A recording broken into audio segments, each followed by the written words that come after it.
Good morning. Good morning. Thank you, Mr. President, for inviting me to join today, and thank you for convening us all today. Today is an exciting day for our country, and I want to begin by thanking Pat Gelsinger, the CEO of Intel, and Intel for making this massive, historic investment in American manufacturing right here in America. Now, from day one, President Biden has recognized and been clear that if we want to compete globally, we have to invest domestically. And he's prioritized the revitalization of our manufacturing economy and given those of us on his team a crystal clear mission to get those jobs back from overseas to America. And thanks to the president's leadership, our economy added almost 6.5 million jobs last year, the most in any year in U.S. history, and our unemployment rate dropped nearly 70%. Make no mistake about it, by any measure, the United States economy is strong. But the fact is, car prices are currently driving a third of inflation. Why? Because we don't have enough chips. Last year, automakers made nearly 8 million fewer cars than they could have because of the semiconductor chip shortage. Electric vehicles, for which the president has set an ambitious goal, 50% of new car sales by the end of the decade, require 2,000 chips. Each EV requires 2,000 chips, more than twice as many as a traditional vehicle. So that's why today's announcement from Intel is so exciting. Semiconductors produced right here in America will allow us to shore up our supply chains, bring down cost, keep manufacturing facilities up and running, and create American jobs. But if we really want to end the chip shortage and ensure our global competitiveness, there's more to do. Today, our semiconductor supply chain is far too dependent on conditions in countries halfway around the world. A COVID disruption, a typhoon, political instability in another country has the potential to shut down an auto facility and harm American families in places like Ohio. The semiconductor industry was created in the United States of America, and it's time for us to lead again. Right now, there's a bill before Congress that would invest $52 billion in semiconductor production. Congress needs to pass that bill to revitalize America's domestic manufacturing. Passing that CHIPS funding is a win for workers, businesses, supply chains, and our economy. So again, Mr. President, thank you for your leadership, and thank you to Intel for choosing America. It's now my great pleasure to introduce Pat Gelsinger, the CEO of Intel. He's a global leader in the semiconductor industry, has been a leader in the industry for decades, and the announcement he'll be making today will create nearly 12,000 jobs in total. And it's a perfect example of what we can do if we invest in America's manufacturing industry again. So with that, I will turn it over to Pat.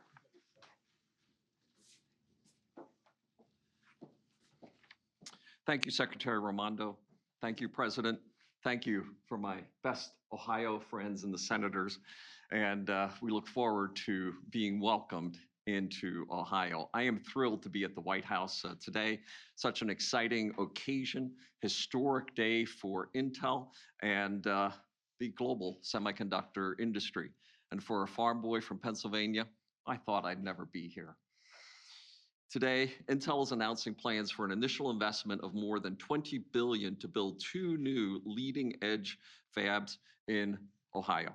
I would be remiss not to thank Governor DeWine and his team in Ohio for their fantastic partnership, and I look forward to commemorating this special day together at our event in Licking County, Ohio, later today. This will be our first new manufacturing site in 40 years. And spanning nearly 1,000 acres will be a mega fab location that can accommodate a total of 8 chip factories, or fabs as we call them. What we're announcing today is the first 2, but we hope to build out that full campus. This initial investment is $20 billion, the single largest private sector investment in Ohio history, and we plan to continue to grow this presence. At full build out, this site could grow to as much as $100 billion of total investment over the decade. This impact of a mega site like this is simply profound. A semiconductor factory is not like other factories. It's more like a small city supporting a vibrant community of services, suppliers, and ancillary businesses. You can think about this as a magnet for the entire tech industry. And all of this is creating new jobs. And we plan to invest an additional $100 million over the next decade to help develop and attract a pipeline of skilled talent and bolster research programs throughout the region. Intel's investments will help meet the unprecedented demand for advanced semiconductors, or chips as they are called. As every consumer in America now knows, we've seen disruptions in our supply chain globally. Many products are in back order, and Christmas trees were not nearly as full this year simply because the industry does not have enough chips. Our lives depend on them. And ponder for a moment, what portion of your life is not becoming more digital? Our dependence, the criticality of semiconductors, the brains that are powering critical industries, education, business, medicine, work from home, learn from home, care from home, infrastructure, national security. All of these depend on chips. But as Secretary Raimondo said, most semiconductors today are sourced overseas. As a country, we cannot rely solely on imports for such essential technology. And the only way to address this economic and security risk is to increase our domestic semiconductor manufacturing capacity. That's why last year I announced a historic investment to expand our operations in Arizona and Mexico. And as the company who put silicon into Silicon Valley, and the company that is now the catalyst for the Silicon Heartland, Intel is committed to restoring end-to-end leadership, innovation, and manufacturing here in the US. We are doing our part, but we can't do it alone. The federal government has shown strong bipartisan support for growing this strategic industry. And I'd like to thank President Biden, Secretary Raimondo, and everybody involved in this supporting the semiconductor industry. And I would also like to thank Senator Schumer, Cornyn, and Representatives Matsui and McCall for sponsoring the CHIPS for America Act. But as Secretary Raimondo said, now Congress needs to finish the job. Our announcement today is motivated by the CHIPS Act. We're putting our chips on the table, as I like to say. We are getting started, but this project will be bigger and faster with the CHIPS Act. The CHIPS Act will help address the long-term impacts of the semiconductor shortage, global supply chain challenges, and associated rising costs faced by American families today. It will also ensure America maintains its leadership role in semiconductor manufacturing and R&D. We welcome the opportunity to work with President Biden, federal and state governments, to transform the turmoil of this time into a recovery that creates world-changing technology to improve the life of every person on the planet.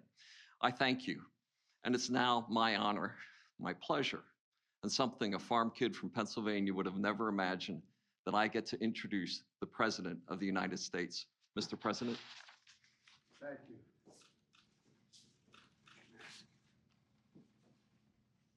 Well, you've introduced a kid from Scranton, Pennsylvania. I didn't think it either, so it's great to be with you. Pat, thanks for the introduction, and this is a truly historic investment in America and American workers. This group of Washington reporters have heard me say many times, it's never been a good bet to bet against America. We have the most qualified folks in the world here in the United States of America.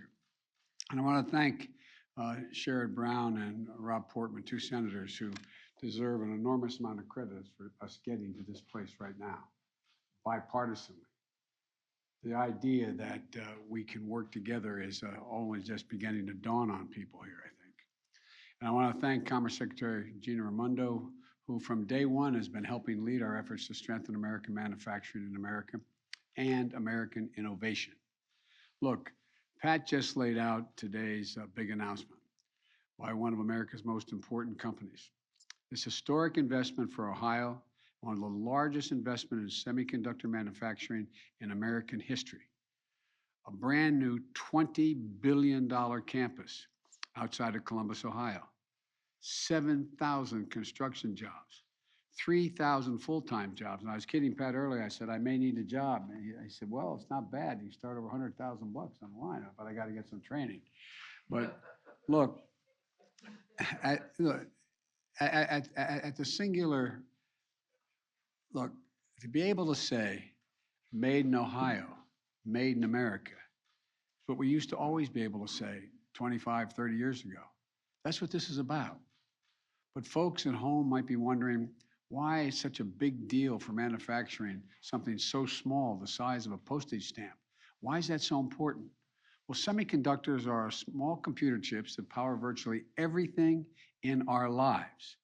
Your phone, your car, your refrigerator, your washing machine, hospital equipment, the internet, the electric grid, and so much more. And here's the deal. America invented these chips.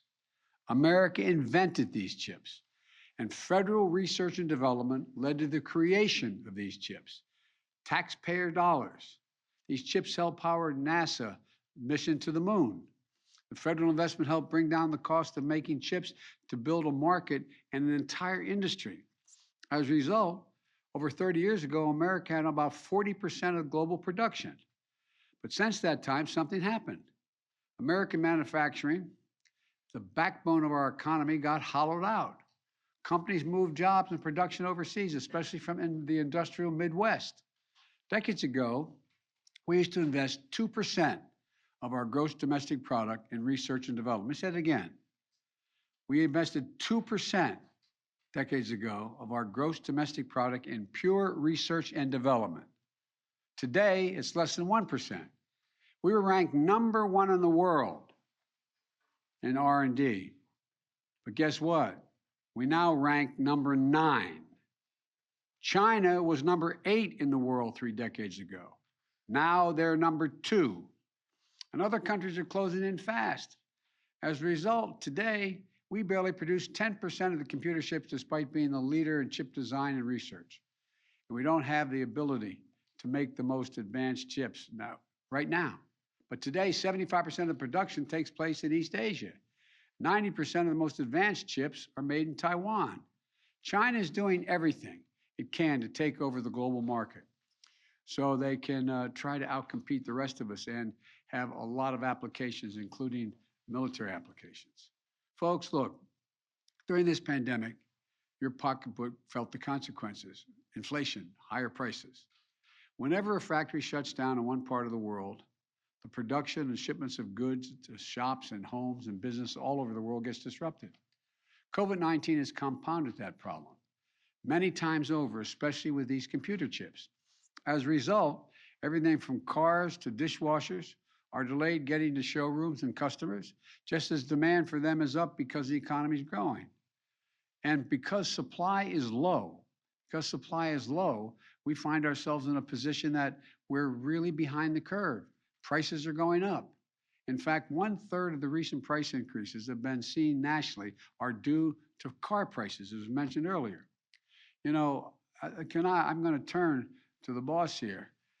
What percentage of chips are needed to build the cars today, and what's going to happen in the next 5, 10 years? 4% today, 20% by 2030. 20% by 2030 is going to be required to, that's what the car is made of. 20% of it is going to be these computer chips. Historic as today's announcement is, we need to be, this is just the beginning. And this is an important part of today's message. Right now, there's a bill in front of the United States Congress, because the 2 men behind me are pushing it, U.S. Innovation and Competition Act, which includes several of the ideas I proposed last year that would accelerate the progress in a big way. The bill calls for authorizing nearly $90 billion for research and development, manufacturing, and supply chain.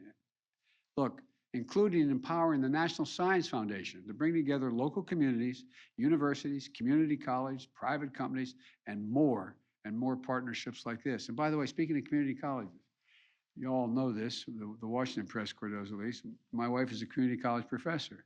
She said it's the best kept secret in America. This is a community college graduate who skipped his senior year in high school, went to local community college, and then went on. My wife's got to meet you, man.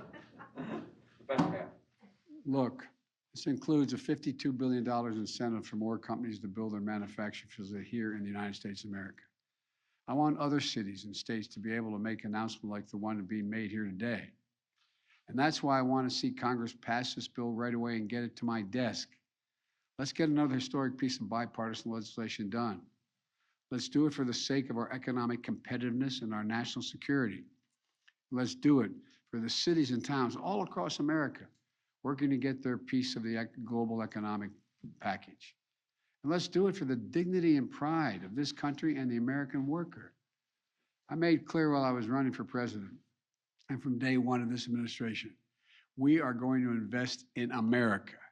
We're investing in American workers.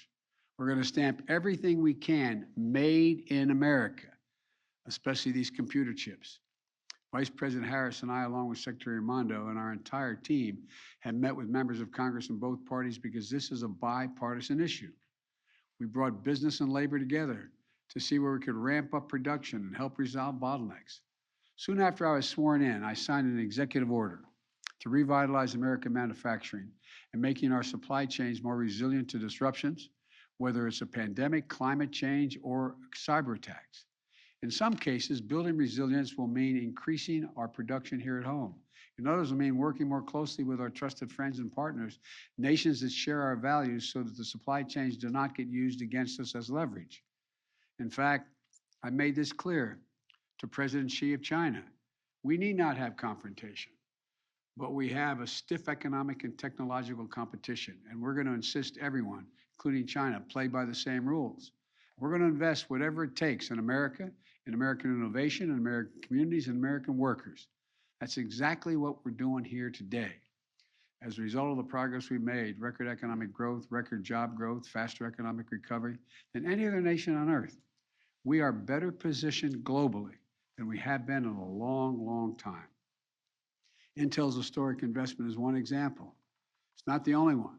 In fact, last year, the largest semiconductor companies, including Samsung and Micron, committed $80 billion to build new facilities in the United States, in Arizona, New York, Oregon, Texas. And why are these companies choosing us, the United States? I think it's because they know we have the most productive workers, the best research universities, a dynamic venture capitalist system, and a rule of law that protects intellectual property. I think we're better positioned than any nation to seize these opportunities. But we have to keep it going. And I think our best days are ahead of us. Last year, we took a big step toward that front with the bipartisan infrastructure law. And I want to thank Senator Brown and Senator Portman for their hard work in getting that done. That law is going to upgrade everything from roads, bridges, ports, airports, railroads, transit, to make our economy move faster and reduce prices for families. This is going to create better jobs for millions of Americans all over the country, rural, urban, suburban. And it means America is the most attractive place for companies like Intel to invest and make their products. Because of the law, this year, for the first time in 2 decades, our infrastructure investment will grow faster than China's, for the first time in decades. This is a game changer. Now we have to build on that progress, and that's what this today is about.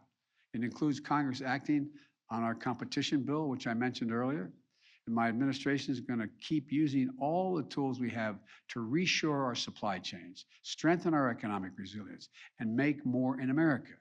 Because at the end of the day, this is about national security, economic security, and it's about jobs. Good paying, decent jobs you can raise a family on. Jobs now, jobs for the future, jobs in every part of the country, jobs that bring the industrial Midwest back. It shows the world that we're always going to fight for American workers. In fact, these facilities are a symbol of what America is all about. PhD engineers, scientists, alongside community college graduates, as my wife says, they're the best kept secret in America. Pat went on beyond that. But people of different ages, races, backgrounds, working side by side. They're all working together to do the same thing. The most sophisticated manufacturing we have ever seen. Tiny computer chip the size of a stamp. They're showing what I've always believed. There is nothing beyond our capacity as a nation if we do it together as the United States of America. And I want to thank Pat again and Intel I can't wait to see this this next visit that you're about to have in Ohio today. And I want to make one last comment. You know, folks, and I asked Pat this, but I've asked many other corporate leaders around this nation. When the United States of America, when the government makes a decision to invest considerable amounts of resources in a new industry or in an area that we need to build up, that encourages business to say, they're doing it. This is going to happen. I'll get in too. I asked Pat whether that was part of the judgment. Am I misleading? Am I misstating it all? And it is, but I just want everybody to understand when, I'm sure there were people who looked at both my colleagues who helped lead the fight in this CHIPS Act we're trying to pass. When are you going to spend all that money? That money attracts money. It attracts investment. It demonstrates we're all in. So, folks, I'm going to say what I've always said. There's not a damn thing this country can't do. Not a single thing we can't do. You've heard me say it before, and I'm going to say it again. I I spent about an hour and a half today with the Japanese Prime Minister on a virtual meeting with our staffs. And I told him about when President Xi asked me, can I define America? When I was in China with him. I said, yeah, one word, possibilities. Possibilities. We can do anything if we put our mind to it. God bless you all, and may God protect our troops. And by the way, the reason we're not going to have any time for questions now is these guys got to get quickly on a plane and go out and do a major announcement in Ohio. And you guys will ask me all about Russia and not about anything having to do with chips. I have a question about this. If you could, how are we going to guarantee the raw materials will be available, since many of them come from without the United States, including some countries like Afghanistan that are in turmoil? We're working on that. There's a lot not in Afghanistan. We've been finding out and moving on directions to find where the raw materials are.